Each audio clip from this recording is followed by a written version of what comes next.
ফ্রিজটা সম্পূর্ণ চালু আছে, কোনো সমস্যা নাই।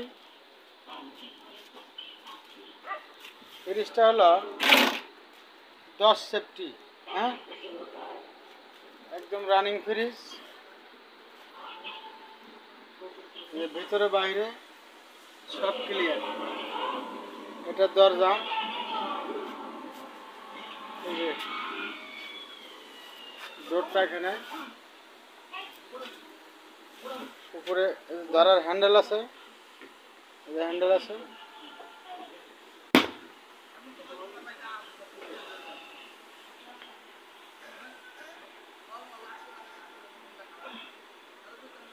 উপরে সাদা কালার,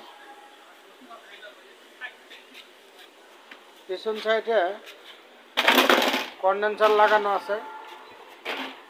এমনিতে খুবই ভালো আছে, ফ্রিজ ঠান্ডা হয় খুব দ্রুত। হ্যাঁ, ফ্রিজটা হলো ইলেকট্রা ব্র্যান্ডের ফ্রিজ, এগুলো চায়না ফ্রিজ না। এটা কারেন্ট বিল খুব কম আসবে, খুবই কম, একেবারে মাসে 200 টাকা থেকে 220 টাকা হলেই সারা মাস যাবে।